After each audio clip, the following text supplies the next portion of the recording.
Ladies and gentlemen, welcome to the late night edition of the B Team, where even though by Ben's request it's at 9:45, he still manages to be late anyways. So he will be joining us whenever he feels like it. But thank you for joining us on a school night, as Seth Meyer points out. As always, we are brought to you by our title sponsor of Jackrabbit Illustrated as a whole by Kubota Dealers of South Dakota.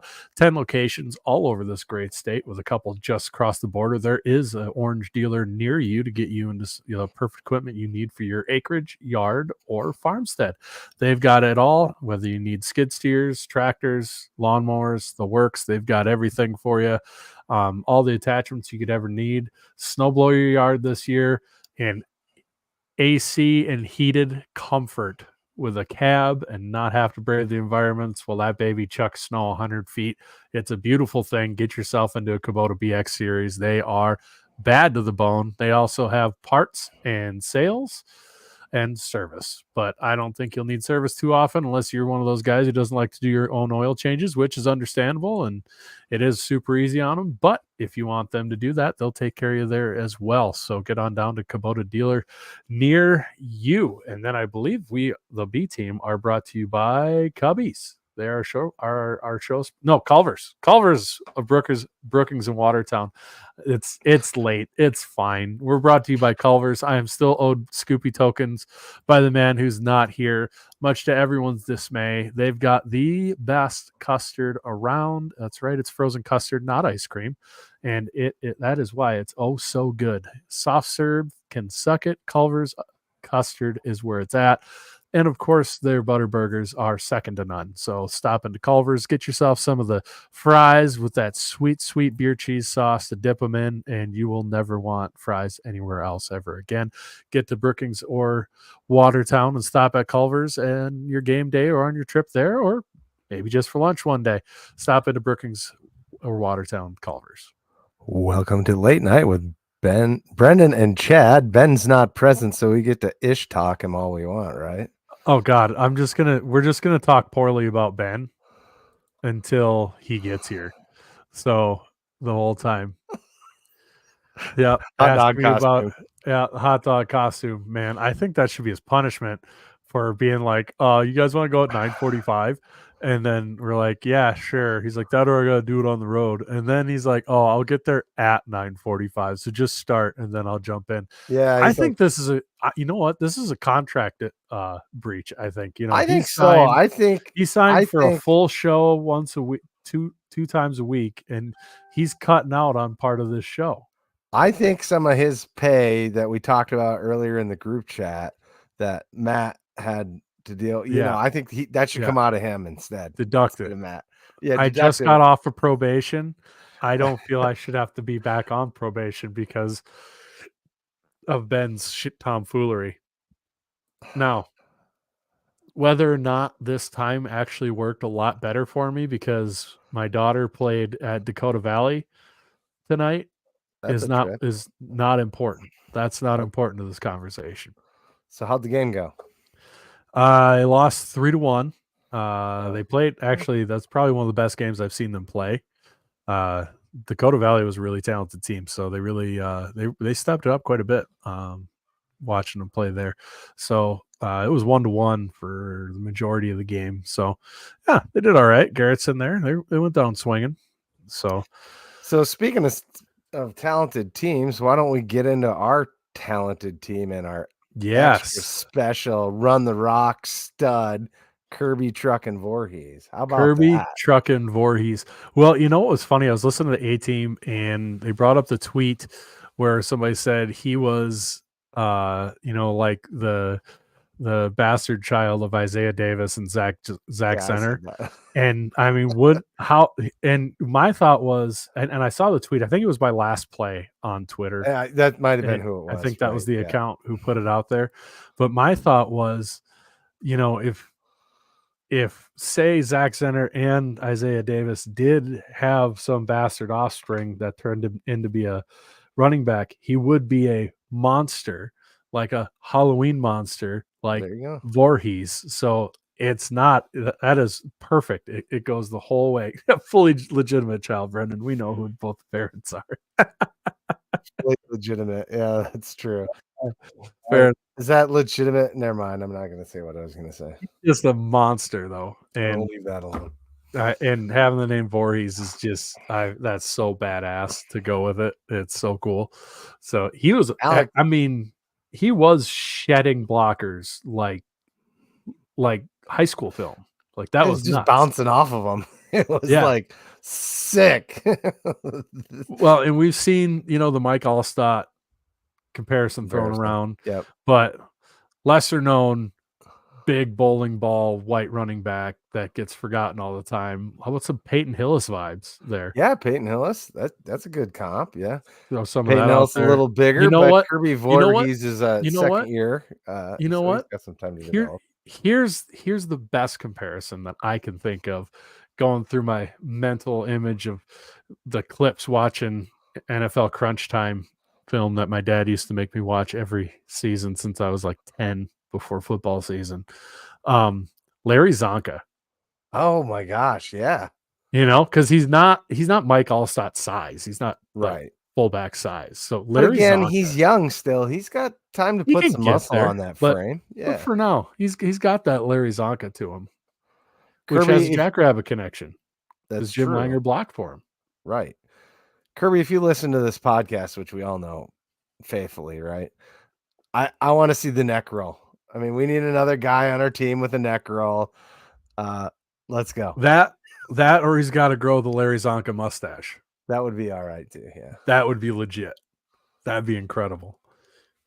He had some speed though. And he really did have breakaway speed, man. After he broke the line, that was incredible. The Hogs really, you could tell, took a little time having a couple new pieces in there with guys injured to get rolling. But boy, once they got rolling, they weren't small holes on some of the runs he had. He trucked some dudes, but some of those holes were not small. They were, Earl Campbell, that's a good one. Yeah, and Ben pointed out he was like this close from breaking off another tud. It was, oh yeah, that guy didn't grab cloth, dude. It was bye-bye, off to the races. And with how the home run capability with how hard he runs, I mean, I think he's kind of a no-brainer solution now for the short yardage back, because he just Mar has a little bit of that Pierre Strong patience, find the hole, burst through the hole, and Kirby is more just cut and go like Zenner used to be. He adds an extra dimension of extra danger to third and short or short yardage situation where you stack the line. There's real potential he's going to bust it for a touchdown because he just sheds tacklers that well.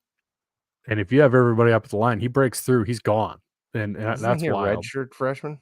I think Vorhees is a red shirt. So he wouldn't. I think he already had a red shirt year. I think so too. Now I gotta look. You say that I'm 90% sure he's a redshirt freshman, but you say that he put that foot down, made that cut, and took off.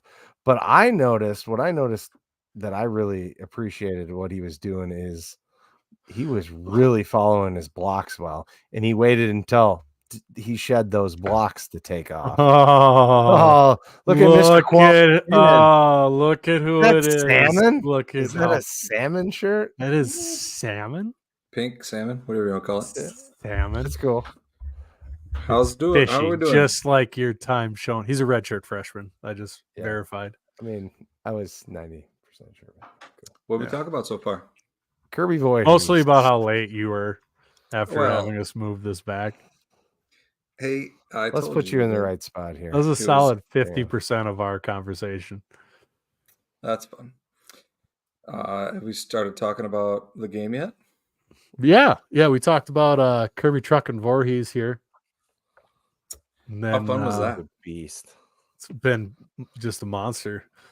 That with the old school Coughlin up in the background now. I felt like putting that up there. I missed that place a little bit. So yeah. Love what we got, but so I don't know how much you talked about Vorhees, but I guess not enough. I'm kind of wondering, like, I know that he was on the practice squad, like player of the week or whatever, a lot last year. And, I just. Good comment, This is Alex. not okay. Alex asked if I just got on work release and they forgot to give you your clothes back. This is a good looking shirt. It looks weird because of the It lighting does in have here, an but orangey tint to it. I don't Yeah, it's understand that. orangey pink, Anyway, but yeah, what I was, we were really excited because of the things we heard from the coaching staff about Kirby Voorhees, and we just hadn't seen it yet. And what I want to know is this going to continue, or was SLU just really bad at tackling? And so that'll be the interesting thing for me, is to see, does he keep it going, or was just, just a one-off game? I mean, the potential is Well, exciting though. I mean, I don't think we can project average yards per carry of 40 going Well, forward. yeah, I no, don't it's think not going to that'll be be like that super every game. realistic. Yeah. If he Well, can break the first couple tackles or not, it will be. I'm dubious it will be as successful to that degree come Valley play. And that's nothing against. I'm not doubting Kirby's abilities. I'm doubting SLU's tackling. That's more what I'm doubting. that's my point. It was suspect, but what I was encouraged to see is the offensive line, and the holes they opened, the way the tight ends were blocking. Coming off of a week or coming off a game against Augie where that wasn't great. I mean, Augie's D line disrupted a lot of runs, and that was not the case against SLU. And we had heard that SLU had a good defensive line, so it's really encouraging to see. And if the run game can continue to play like that, we're going to be really hard to beat, because I can about guarantee you that Mark Gronowski is going to catch fire this year. And if we're running the ball like that and Mark's playing well and hitting on all those passes, then it's going to be scary. I like what Tanner had to say about coming together and having some time and just being a little bit off with timing. I mean, it all makes sense, right? I mean, that's what's the holdup with our pass game hitting on all cylinders, because it's there at times. It's just a half step. It's a drop pass, quite frankly, too often. But somebody else had pointed out, the Yankees had a lot of bad drops and fumbles early on in their career. So that was very true as well. So, oh yeah, I remember complaining about both of them at we're one like, point. don't let that guy return anything ever again. Like, exactly. But yeah, I mean, it's hard to replace 6-year guys with first and second year guys and expect them to be at that same level. Yeah, it's not great right now, but I know I said this on Late Night with Borg. Like, Mark Gronowski didn't forget how to play football. Right. It's like it's going to work out. And I do think some of it is, like Jake had talked about on the A team, the offensive coordinators need to get used to each other and getting that in a rhythm, because it's kind of hard for your quarterback to get into rhythm if your play calling's not in rhythm. And that's felt a little clunky as well. And, we've already seen a good, solid passing game against Incarnate Word, who I'm not saying has a great defense, but they still have, it's not, they weren't playing, the school of the blind out there Right. either, so we've seen that the pass game can have success. I mean, I don't remember how many yards they threw for, but it was a lot more than they ran for in that game, if I remember right. So I'm not, it'll work itself out. 100%. I mean, you mentioned the video that Tanner put out, Chad, which is Tanner Castora, which is really good.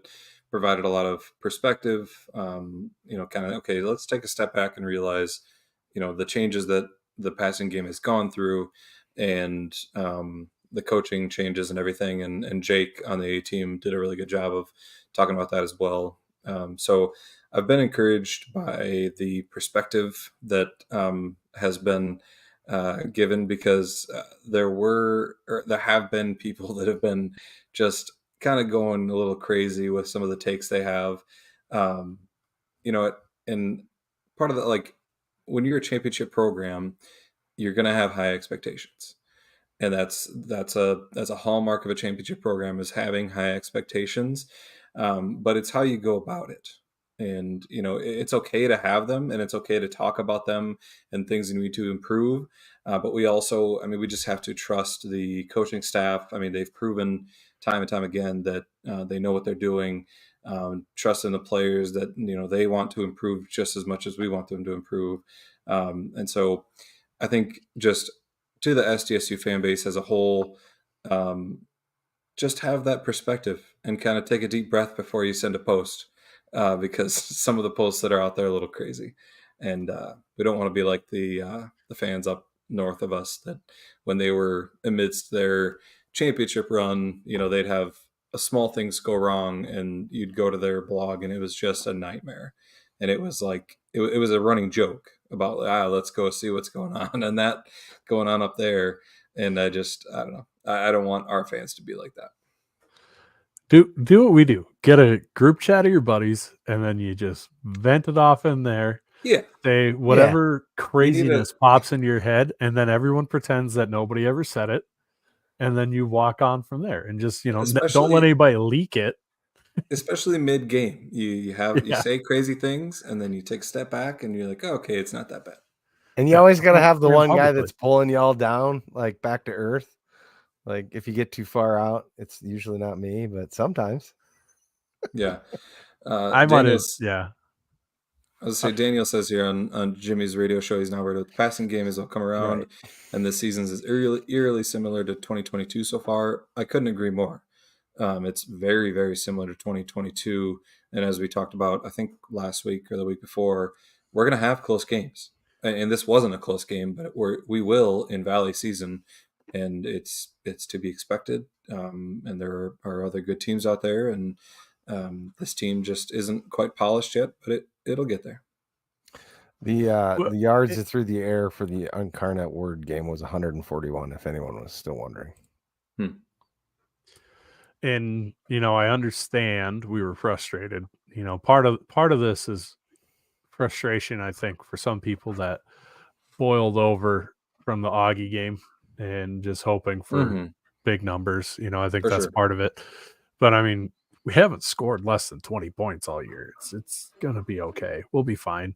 I know, and I think it was it Steve? Yeah, Steve. I think it was Steve Anderson, or maybe it was Seth Meyers said I was worried. Yeah, I was worried about the defense and not really the offense, and now it's reversed.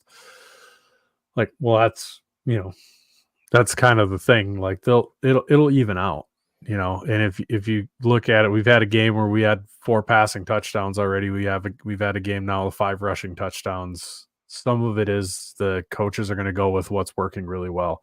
This Southeastern game, maybe they decide to push the pass more if the running doesn't take off like it does, but it took off great. It'll be fine, And we got to remember too, and I think we brought it up before, but this isn't last year's team. This team is not going to start off as good as last year's team. Odds are it won't end as good as last year's team, because that team was stacked with, not saying this team's not going to have the same amount of NFL guys or anything like that, but just the experience and the starts and everything across the board, and how veteran laden that team was offensively compared to defense. This team's not that. It's different. It's still very capable of winning a national title. It's going to take some time to gel. And that's kind of the fun part of seeing who's going to take off, what's going to take off. You asked us 3 weeks ago if you'd have thought Kirby Vorhees would have 5 carries for 3 touchdowns, averaging 40 yards a carry. I don't think a single one of us we'd have said, oh, he got the ball a bunch in goal line, huh? No, he got everyone outside of the 20. Wouldn't it have been wild if that like the fourth carry that he had, he almost broke that one Oh, too. dude, Yeah, we talked about that. Oh man. But have we That talked would've- about the defense yet? Not yet. We no. have not even gotten into them. But it is fun to see guys like Will Papke, have a good game like he did this game too. Kind of to tag on to what you were saying. We're seeing some other guys establish themselves and get some reps, and that's going to be good down the stretch. We're going to need that. Yeah, no doubt. I mean, the offensive line had their best game yet by far. It wasn't even close, so it's definitely encouraging to see where they're headed. But yeah, so the defense, I mean, they look so good. I mean, that's championship defense. Like I honestly think that with the defense playing like they are, the offense could probably just kind of do what they're doing right now and score points but not be perfect, and it's probably championship level play because the defense is that good. They have been unreal. What I loved seeing this game was the D line play was just dominant. I mean, they were living in their backfield, disrupting plays, getting after that quarterback. He was running for his life. DePriest, Vandenboss, Claiborne, all those guys looked really good, and there's probably a bunch of others that were rolling in there, but they forced that early interception. They got into the quarterback. I don't know how many sacks we had, but it felt like a lot. There's quite a few hurries. Yeah. Many much sacks. 4 sacks. So that was good to see. Yeah, I mean, I love the way they played and love the way our linebackers looked. We had 4 linebackers with 5 or more tackles, which is kind of crazy. McGoy looked really good on the sack, and he had a really good. I think he was the one that tipped the pass that got intercepted. And then on the back end, Herder looked really good. He had an interception, a big tackle for loss, and 7 total tackles. So, yeah, overall, really, really impressed by the defense. They looked really, really good. Look, I'm not saying I called it, but roll the clip. We don't have the clip on dial, but I know we have the clip because I saw it on Reels. I called it Chad's before like, the Augie "There's no game. way." He's like, "What are you I'm not talking pulling about?" that one. I'm not hunting it down. But I definitely called it. Yeah, they've been lights out once you're not playing these hyper up tempo, keep you on the field offenses. They're just so good, especially when they're run heavy. I mean, and I think now too, some of it is was like the pass rush. Some of it is the guys getting, the D line settling in, getting better as they go. I do think some of it too is the coaches are getting a pulse on what this group really excels at. And with the stunts and things like that They're became doing a super lot of successful because they studying. did a lot of them. Yeah. I know you guys brought that up on the A team, but you could tell that in the but you could just see it throughout the game how effective that was. And maybe that was just for SLU. That's what was really effective for them, maybe. But going forward, I wouldn't be surprised if that's something they still use on passing downs anyways. You and I coming up, I don't know how that'll go, but yeah, it's a good point on the hurry up because I think that we've struggled with that so far, and it'll be interesting to see how many teams try to pull it off because they see what happens when you let our D line rotate and you give us time to call in the right defense, and you're not keeping us on our heels. And so, yeah, it'll be interesting to see how many teams try it. And the problem is there's not that many teams that are really built to do that. But yeah, there'll be something to watch for. Somebody mentioned, oh yeah, Zach said our safety depth is insane. We're out 2 starters and you can't tell. Secondary is so good, 100%. And that's another hallmark of a championship program is being so deep that you don't even know when the starters are out. I mean, you look at teams like on the FBS level, like Alabama, Georgia. I mean, they get guys that go down and the replacement comes in and you can't tell a difference. I mean, it's just unreal. The amount of depth that we have right now. So, yeah. Anyway, do we have anything else on it this is game? literally past my bedtime. Okay, I'll admit to it. I go to bed at 10 o'clock, but I was getting born late in for you, Chad. 79. Well, we are keeping this to a half hour, so we got 4.5 minutes left. Half an hour. Oh, I'm gonna do a half hour. Not on your life, buddy. You've got 15 minutes left because you got here 10 minutes late.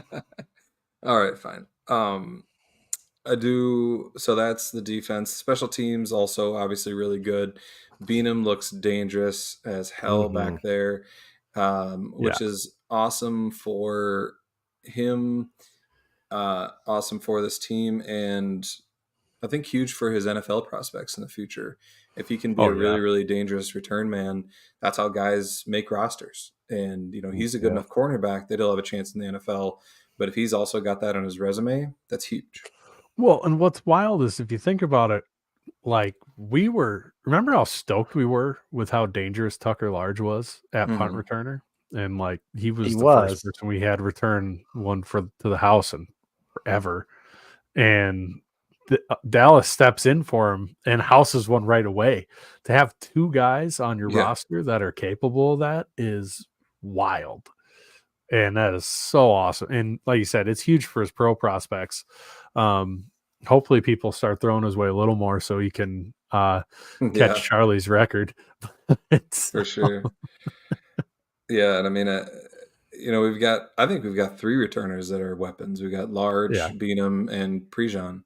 He's shown flashes too of being really dangerous in the return game. So, and then Hunter Dustman. I mean, the amount of punts that he had where the hang time was so good and the placement was so good that our guys were just like sitting there waiting for the ball to arrive at the 3-yard line.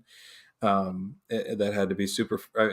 We've seen it. We went through the Iowa game. We know how super frustrating it is when every single time you get punted the ball, you're getting within the 5-yard line. And that's what Hunter Dustman does to teams. If we ever do have to punt, that's what's going to happen. And so he's such a weapon back there, 100%. Zach Larson has a great question here. He asks, what's your guys' biggest thing we need to improve on over improvement week, meaning bye week, going into Valley play besides just the pass game in general? And I'd have to say it's just the little things, getting into the rhythm, getting on and off the field, those kind of things. What Stig called maybe special situations a little bit, run through those things and make sure that you're ready for when they inevitably come up. That's what I would focus on, other than the day-to-day. Brendan? I think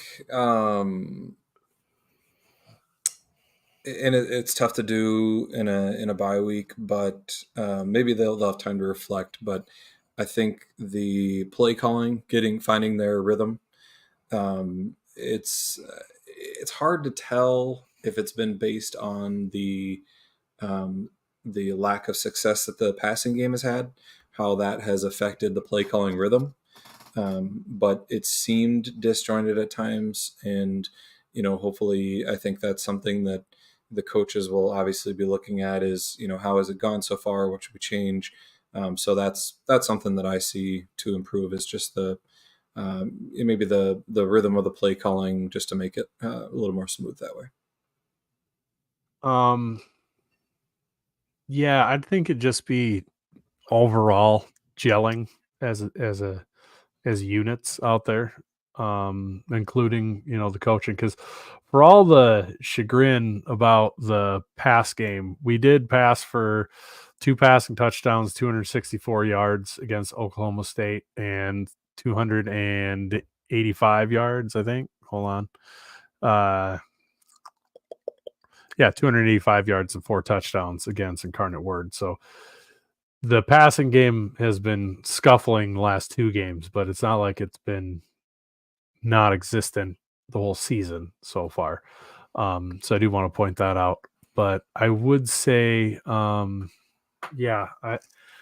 Jim brings up any thoughts on the tablets, and maybe they are some of the reason for the clunkiness. I don't know, because if you listen to the coach's show after Oklahoma State, I know Jimmy brought up and said it made a difference. Just he felt like it sapped some of the emotion from the players on the sidelines. So maybe some of that's getting used to that.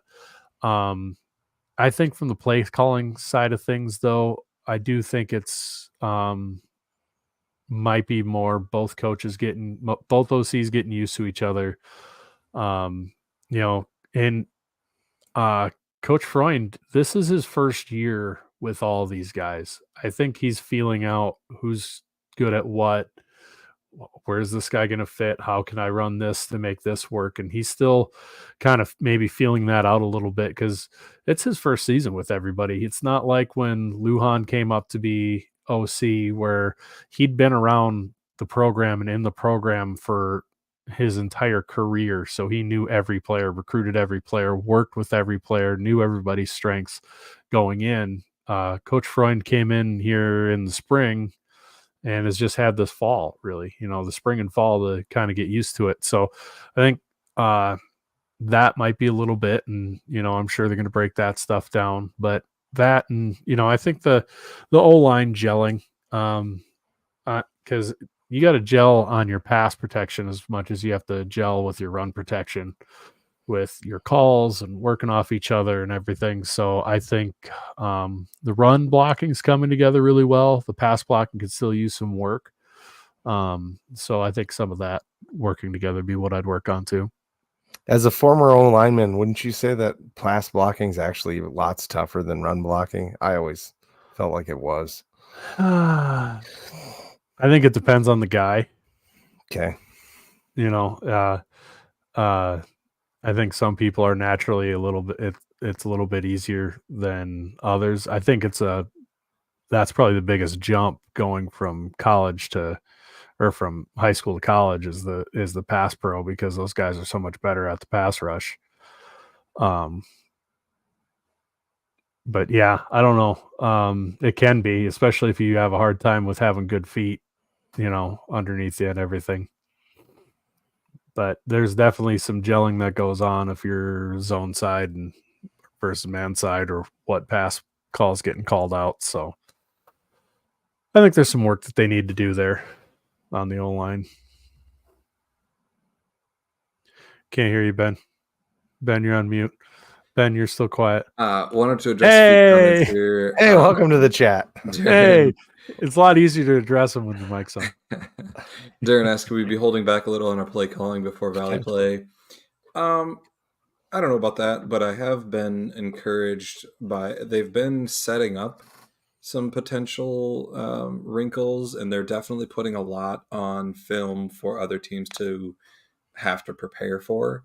If you go look at one of the touchdowns, I think it was Vorhees' first touchdown against SLU that I posted on Twitter, which, by the way, ESPN, if you're listening, please don't sue me for doing that. It's probably not legal. Sue him. Sue him. Anyway. Yeah. I mean, I'd say give them the video credit ESPN, but then they might come after you. I don't want to make them aware. I'm gonna start tagging every one of your clips. I'm gonna tag ESPN in them. Where did you get that clip? I think they got bigger fish to fry than you taking the stream that they don't even pay for. Have you ever crossed the mouse before, Chad? There's no fish too small for the mouse to fry. Let me tell you. Well, I think the bunny rabbit's a little worse. They'll have Ben's house. Well, yeah, that's Warner Brothers, though. That's not the one I was talking about.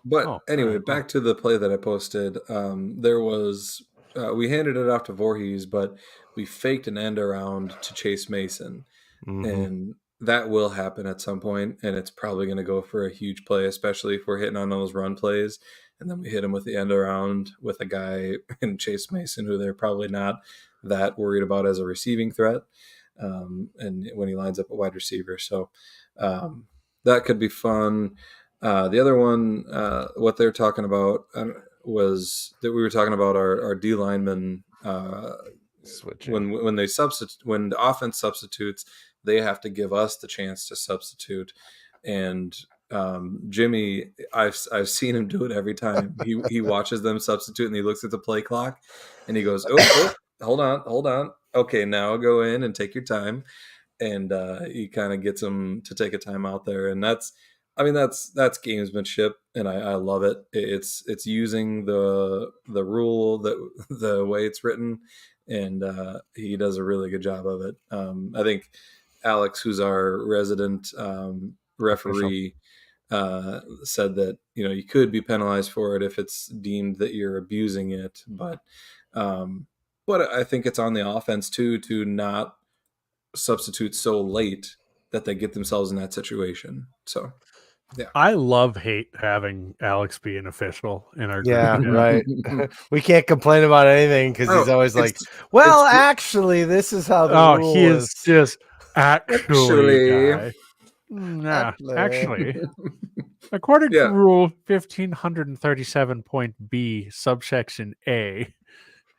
It's way more fun. Yeah, Alex, next time we start complaining about a rule, just give us like a half hour to just to go back and forth No, I on like it a it little the while. way it is. It's good. I only don't like it when he jumps on shit I'm complaining about. So you jump on those guys as much as you want. No, I like arguing. It's like these days, it's way Everything's more fun on to Google. Yeah, it's way more fun to argue about something. And somebody's like, "Oh, I'll just Google it." It's like, no, I want to argue about it for a while. Oh, I'm the Google it guy every time. Well, you are talking to two engineers who like to argue. Yeah. So you know what they say? And arguing I hate with an arguing engineer with is like wrestling with a pig in the mud. Yeah. Sooner or later, you realize the pig enjoys it. Yep. Yeah. And they have more experience than you. What is Mayhem asking here for the rants? Oh, he just wants somebody to go off on a rant in this. Oh, he wants a rant. I don't have a rant today. You could rant about the upcoming faction and people losing their ish, and we're all just sitting back and eating popcorn, waiting for whatever's going to happen. Oh, about the potential move and why I think either side of the argument is just stupid. If you're being entrenched in either side is silly. Yeah. I mean, I could. I just don't have, I'm just not that fired up about it right now. I could. It's probably because you haven't been feeling a little under the weather, Yeah, I've been under the weather the last couple days, so I'm not as fired up as normal. That's why the orange juice, Ronnie Lowney. Because everybody knows something acidic helps settle your stomach. Well, no, it's not. Right before you go to bed, no less. It's not an upset stomach. I had a fever and the aches and shakes and all that stuff. Oh, I did that too. A week ago Monday. Did you? Yeah, for like 24 hours. And then after that, my stomach felt like garbage for like 3 or 4 days. Oh, my stomach's fine, but I had that for last half of Sunday, and then Monday I got hit by a truck for it. The snow belt. I love the idea of the snow belt, but let's just be serious. We all know it's not going to happen. Here's my short take on it, and this will probably lead into a Brendan rant. So I'm very fine. Now you're going to get me going. Everybody's going to get me going now. Okay. But no, what my take is on the potential move up to FBS is that could it be awesome and fun? Yes. But it's only going to happen if the financials make sense. And our administration and people, they know what they're doing, and I trust them. And the problem is, everybody's like, well, it'd be awesome to move up to the Mountain West, but it's like, what's the Mountain West going to look like? If they need us, what does that look like? And what is that TV deal going to look like anymore? And there's no way to have any certainty there. And so that's a really difficult aspect of it all. And what I just want to see from SDSU fans is to just enjoy what we have now, and don't be like the fans up north in the green and yellow that they're just like, oh, this is boring. Let's just go FBS. I don't even like this anymore. Just enjoy it because it's awesome what we have right now, and it'll all shake out in the end. And I mean, it's fun to talk about the possibilities, but I hate the people that are just like so on, like you said, on one side, so far on one side or the other, that they just are blind to the reality of it. All right, fine. Here we go. Congratulations. Way to go, Come on the gentlemen. You timer. win. All right. So Matt Kroll said, how is Utah State good enough for the Pac-12? It's not that they're good enough for the Pac-12 anymore, but there's so many cogs.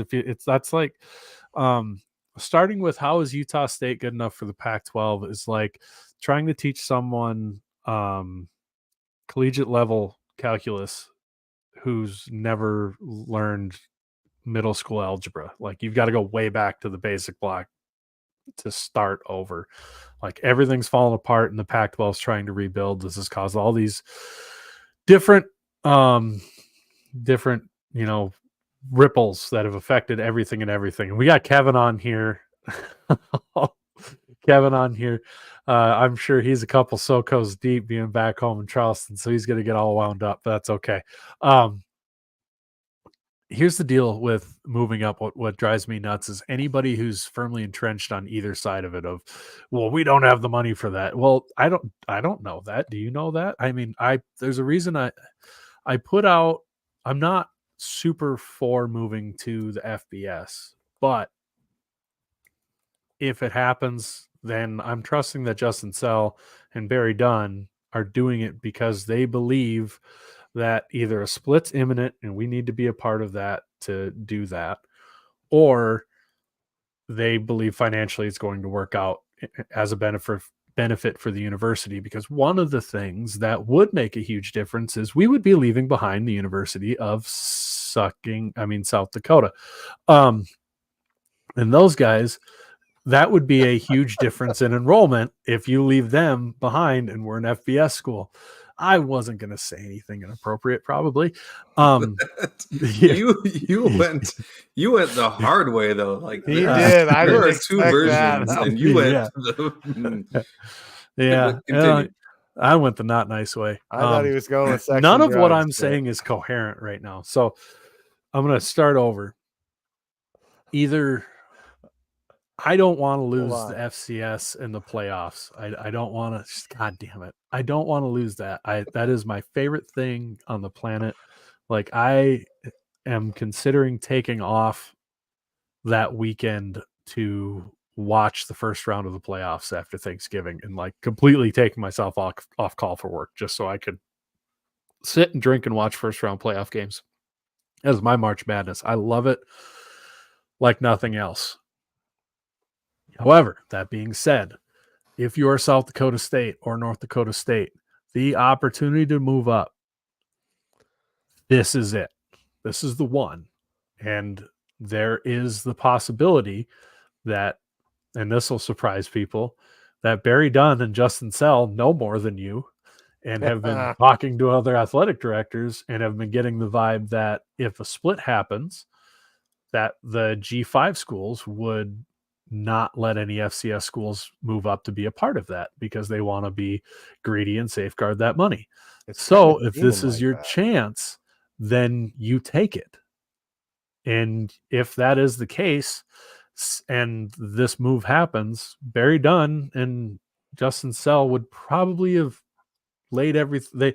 They've said for years they want to be in the second highest level of collegiate football, and they will be ready whenever for whatever comes.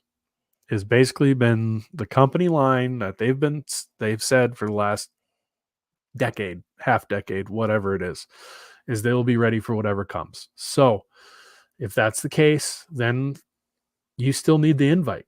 Like you still don't just get to decide to go because it's the Mountain West. And yes, it's going to be a torn apart Mountain West. However, even if it gets stripped all the way bare bones and you've only got Wyoming and New Mexico and I don't know, San Jose State, now you have the opportunity to actually build the snow belt that everybody has touched themselves to for the last 5 years that I've said would never happen. You could actually build that there because now you run the conference. Now on the downside, it's going to be a much worse media deal coming up that they'll have.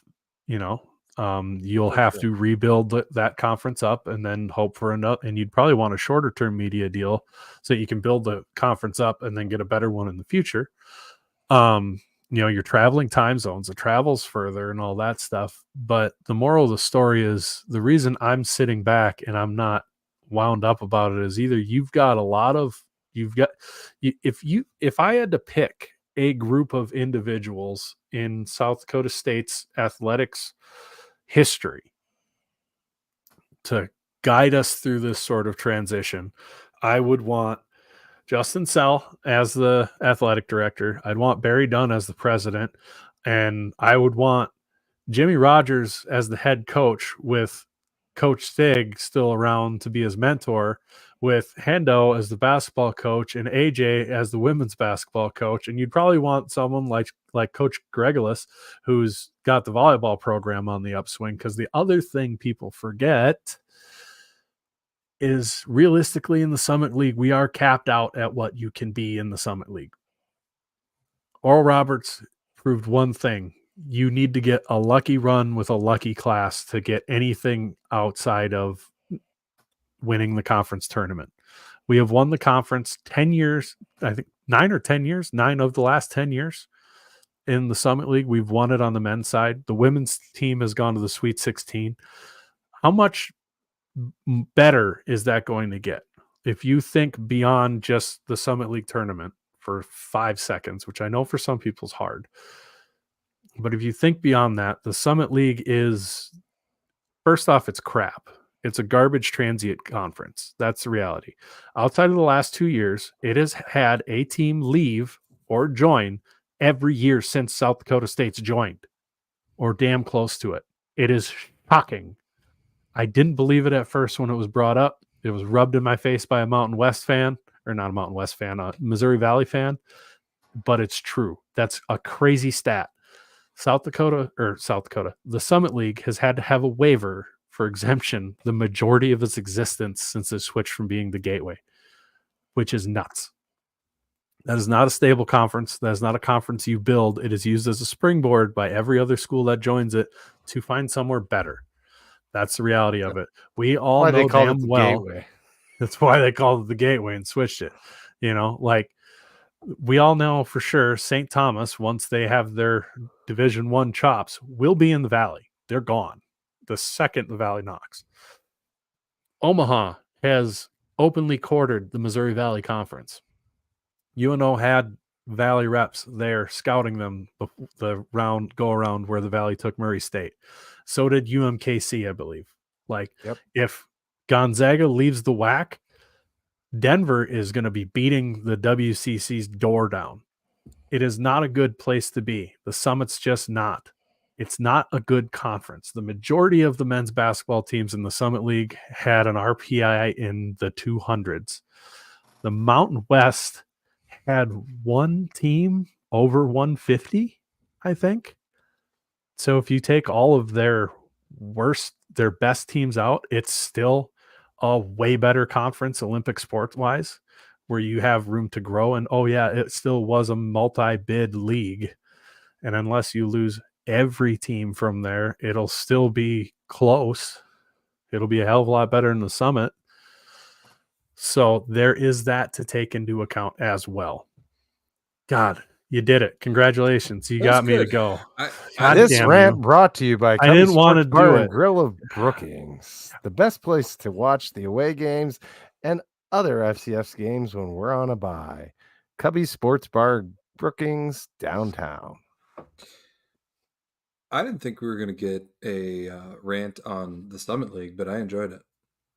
Because that was the overdue. First time he's ranted on the Summit. Oh, I know. I caught myself way off on that. Yeah. I like it. He's right, though. 100%. Well, it is something to take into account when you are looking at this, because the reality is, with the current situation of SCSU athletics, the only conference you can really move to is the Missouri Valley, who has said no a billion times because their private schools don't like schools that emphasize football. So you're either stuck in the Summit forever in the FCS and kind of flipping the bird at your Olympic sports, or you potentially, in the hypothetical land, end up in the Mountain West, which, in my opinion, potentially is. I'm not super stoked unless a split happens and then there's a playoff. But on the Olympic sports side, that's a huge improvement. Just think of the home conference games for basketball, for instance. Like, we're stoked to get a Mountain West and out of conference once to come to Frost, and now you get San Jose State, Wyoming, Nevada, UNLV, depending who leaves, Air Force at home every year. Like, it's a big difference, hypothetically. Yeah, I mean, I think you mentioned losing the playoffs would suck, but I think that's inevitable. I mean, it keeps being talked about. There's different scenarios that keep being brought up. But yeah, I think it's inevitable that the P4 has their own playoff deal and that the rest of the FBS has some sort of a playoff system. My hope is that the bowls can be like integrated within the playoff system. No. No. Why not? I always thought that was the way to do That's it. the worst. Why is that? Yeah, they make money that way, though. Burn bowls to the ground. Absolutely. Yeah, but there's money in the bowls. There's not money in the bowls, not in the low-level bowls. There's not. Right, but once you get to the last 8 games or whatever, right, but those are not a low-level bowl. But those bowls are going to be the FBS bowls. You're not getting the Rose Bowl to be the G5 playoffs deal. No. I guess. You're not getting the Sugar Bowl. You're not getting the Orange Bowl. You're not getting the Fiesta Bowl. You're not getting any of the bowls that matter. You're getting the MeinekeCarCare.com Bowl. Yeah. And what makes, in my opinion, if you're doing a G5, sponsor our playoffs if they want to. Okay, then they can sponsor the round. Have the games at somebody's home stadium. 100%. No, I'm not saying. I'm saying that they should. It should still be a similar playoff format where the teams are hosting. But if there wants to be this corporate part of it, that can still be a part of it. Okay. Yeah, if Brady's Beef wants to sponsor the 8th seed or whatever, that'd be awesome, wouldn't it? Yeah. Well, the option I heard that from my neighbor, Nate, great guy, he goes, you make it so that you have your playoff, you 16-team playoff, and then once you lose, you get assigned a bowl like for the fourth and fifth place game, and that is the Liberty Bowl, and then your third and fourth place game is the Orange Bowl, and then third and fourth would be the Orange Bowl, and so on and so forth down the line. That's once you're out of the bracket, and then you could make them mean something to an extent. But God damn it, you threw my mind off, because I think what would make God, now we're so offline here. Oh my God! Hypothetically, here's what I believe is hugely. It is a huge opportunity for whatever the second level is. The G5 leagues, for the sake of argument, they have a playoff. You lean into the fact, because there's going to be a lot of disenfranchised fans about players getting paid like by the university, and that's going to be what happens. We know that's coming. That's what your big P4 programs want. They want to be able to control the money that gets paid to athletes instead of coming from all the NIL crap. So you're going to have a lot of people bothered by that. At the G5 level, there is money. I'm a huge believer that there will be it's not going to be P4 money, but there will be money in the TV deals, in the fandom, in the stadiums, in the attendance, by leaning into what college football is and making it a high level of what the FCS is, with that G5 league with playoffs at home, with games on Saturdays, with home atmospheres and college atmospheres. Stop these neutral site games at NFL stadiums. Lean into what college football is. I think there is a huge draw, because what started all these big TV contracts? That atmosphere of home games. Eastern Michigan doesn't have a huge stadium because they just felt like wasting money. Like, they used to have people go to Eastern Michigan games. I know it surprises me as much as you, but people used to go to Eastern Michigan games. Like, when they weren't on Thursday, right? Or Tuesday Maction, right? You know, lean back into what your program is and bring in some gate, and then, you know, that I think the revenue will follow, and there'll be a market for selling those TV rights and all that jazz. That's just my opinion. Where if you go neutral site bowl games for second, third round of the playoffs, nobody's going to show up. I don't know about you guys. I can't afford the Frisco trip is fine, but you start making me travel for the semifinals or the quarters. Oh yeah, like, dude, it's not a drive. It's not going to happen. Yeah, I can't get the PTO to go to all those. You know, so yep. I don't know. That's just my 2 cents. Again, I've probably paid at least 100 cents here today. Since you, way to go. You really got me cooked. Nice work. I was really trying not to do that. Ron does not. Matt, it doesn't screw everybody said, oh, this is, you think if it moved up to FBS, it would screw a lot of good Dakota recruits from being able to come. That was said when we went to FCS. Yes. That none of the South Dakota boys were going to be able to play, and it's all going to be Florida guys. Well, that hasn't proven out, and considering 2-3 of our NFL guys are from South Dakota and they're in the NFL, they probably could have played at any level. So I don't think that'll be an issue. And I think, honestly, if you move up, it would. I don't think we would recruit differently. I think you could lose an edge. It would be more difficult to retain guys, because until there's a playoff in place and you can play for a national title, I think that hurts. And that would be a problem. But I don't think you have to recruit any differently, because the teams we've constructed are as good as as the vast majority of G5 leagues. Like, you're just going to have more scholarships available to give you that depth you need. So I don't know if you need to change your recruiting strategy. I don't think you change who you are. Yeah, I don't think so. I agree. All right, before this turns into a late night with Borg 2-hour show, you're the one who made it this time. I thought you were doing a test run so you could take over for me with them. Yeah, I thought that was the goal. I can't do it. If you want to alternate, I could use some earlier bedtimes on Saturdays. That's okay. I can't do it. Coward. Let's do we want to quickly go over the rankings and the Valley standings, and then we can wrap this thing up? Sure. You got to pull up there. Sure. Heads up on that. I should have had it ready to go. No, that's all right. Oh, hey, Chad. Next, this next portion will be brought to you by Northwestern Mutual. Big shout out to Chris Schenkel for sponsoring the pod. We saw you on the ESPN on the sidelines. Cool that you got down there for that. I know they had an Alex's Lemonade stand deal down there. But if you need any sort of financial or retirement planning as well as life insurance, go down to Northwestern Mutual, your local agent, Chris Schenkel. He runs the office out of Sioux Falls, but of course we've got Quentin Hicks taking care of folks down in Kansas now, I believe, and former SCSU athletes or current ones maybe as well in the summers, working out of the Sioux Falls office. So contact them. They'll give you a free talking to and try to guide you. It'll be a big weight off your chest if you've never done it, and if you have done it before, check them out. You might be surprised. They won't charge you to show you what they can do for you.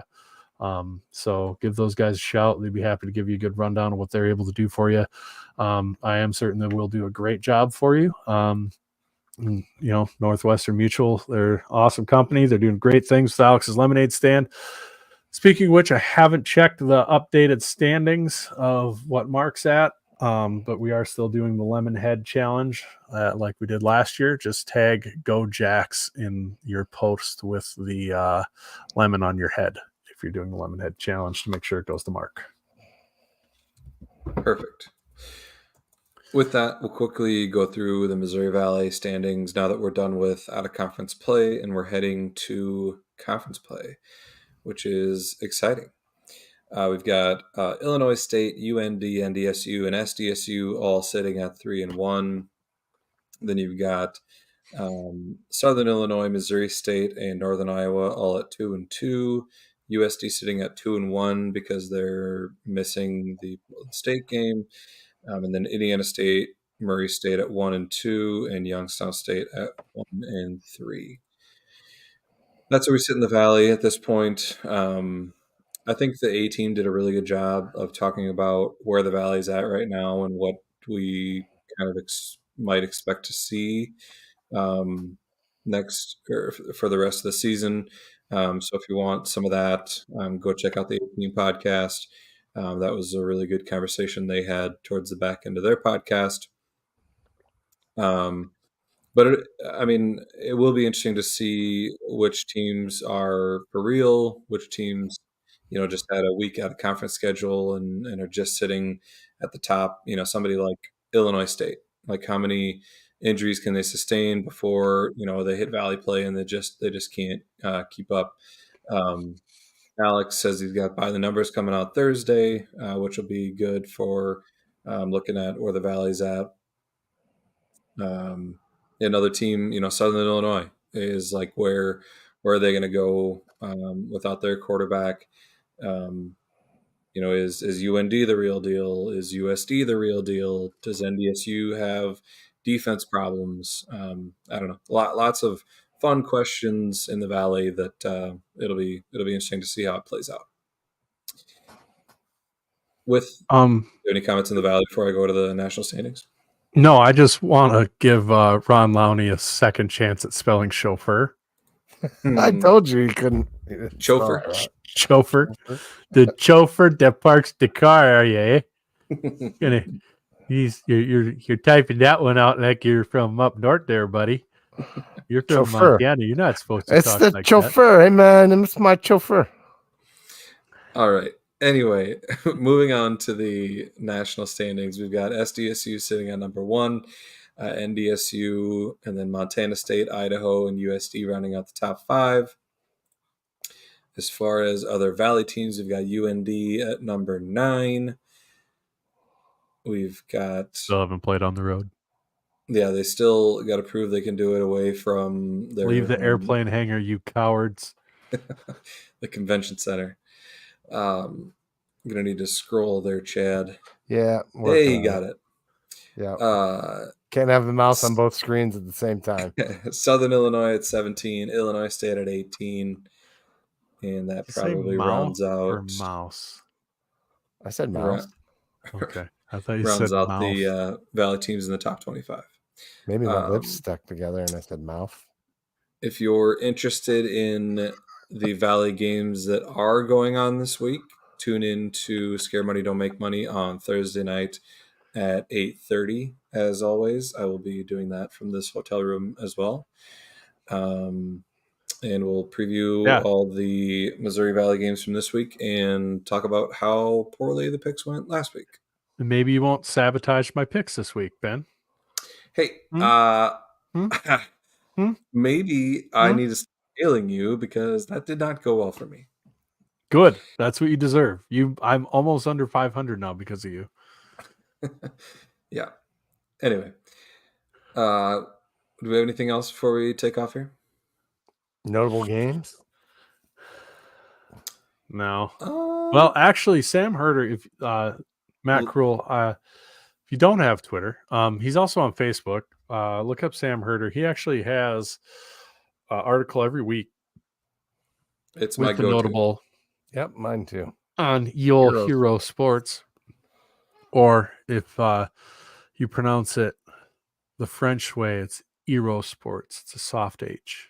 So how do you say Paxton DeLorean? DeLorean. DeLorean. Thanks, Joe. back to Herder's article. Yes, he posts notable games. He posts all the. It's nice because he's got the rankings in there, so you can look for any ranked matchups. Mercer and Wofford's a ranked one this week. You got SIU at USD, which is a huge Valley matchup and a ranked matchup. NDSU at Illinois State's also a big one, ranked in a Valley. Outside of that, Lamar and Central Arkansas, I think, is another interesting one. If you watch the FCS Fans Nation podcast, they're pretty high on Central Arkansas right now, so it'll be interesting to see how they do against maybe the best team that's left on their schedule. So, well, Lamar's not that great, but this might be the best they've been in a long while.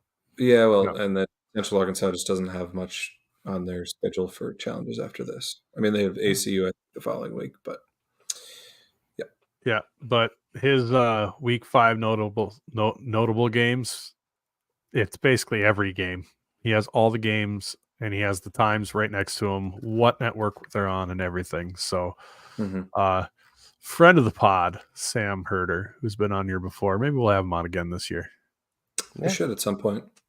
Could have him on next week. Who knows? Could have him on next week. Could have him on tomorrow. I like having him head into the playoffs to give us some national perspective from teams that we don't watch. That's true. But why limit it to once a year, Ben?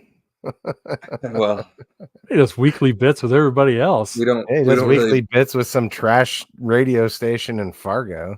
Rev's the podcast whore, but Sam's kind of the radio whore. He's in Montana. He's on in Fargo. He's on all over the place.